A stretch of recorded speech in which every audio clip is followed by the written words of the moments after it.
8 जून 2026 दुपारी 4:15 सुमारास विशाखापट्टणमच्या राष्ट्रीय इस्पात निगम लिमिटेड स्टील प्लांटमध्ये उकळतं पोलाद वाहून नेणाऱ्या लॅडलचा म्हणजेच भांड्याचा स्फोट झाला आणि या काळजाचा थरकाप उडवणाऱ्या अपघातात 8 कामगारांचा होरपळून जागीच दुर्दैवी मृत्यू झाला, तर 6हून अधिक कामगार गंभीर जखमी झाले। कसा घडला हा स्फोट? काय काम सुरू होतं? कामगारांच्या सेफ्टीचं काय? या अपघातात मृत पावलेल्या 8 कामगारांच्या मृत्यूला जबाबदार कोण? पाहुयात या व्हिडिओमधून। नमस्कार, मी मृणाली पिळणकर।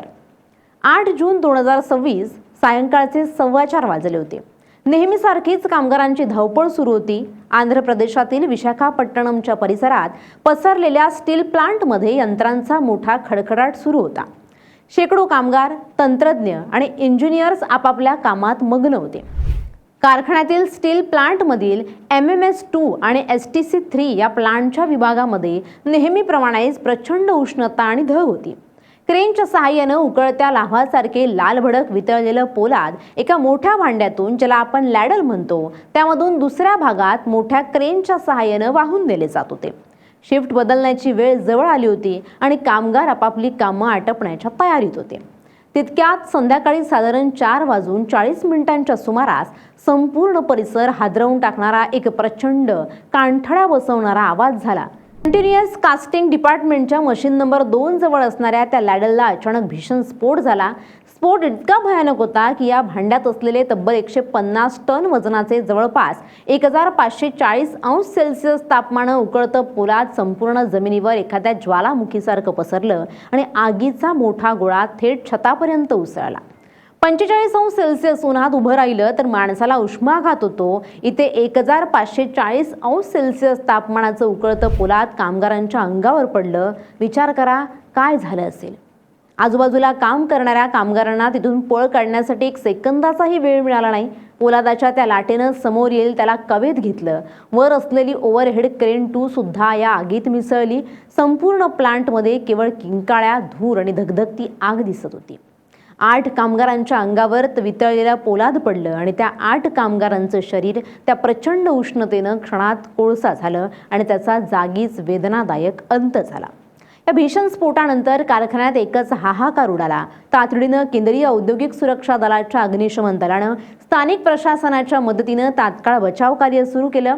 वॉटर स्प्रे आणि यंत्रणेच्या सहाय्यानं छतापर्यंत पोहोचलेल्या आगीवर नियंत्रण मिळवण्याचे प्रयत्न सुरू झाले।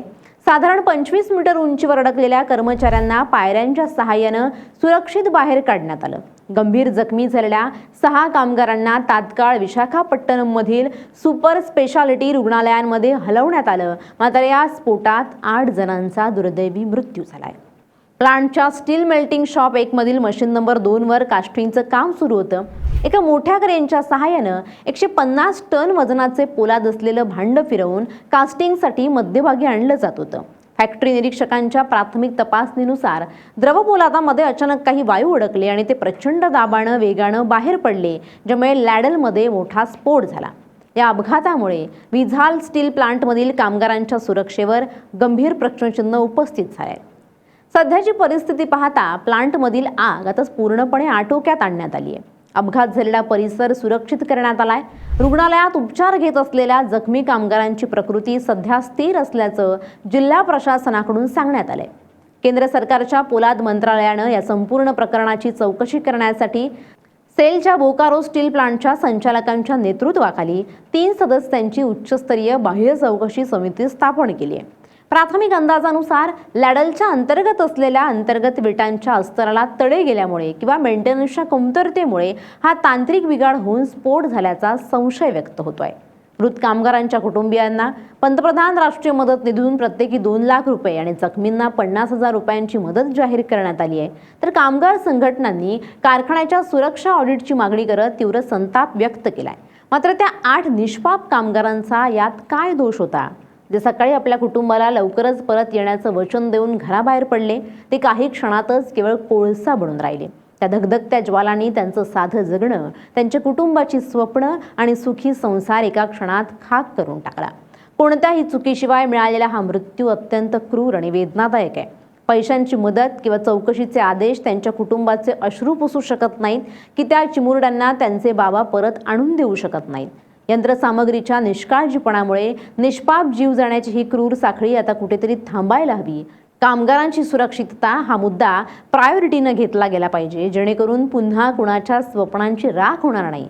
तुम्हाला काय वाटतंय? कमेंट करून नक्की सांगा.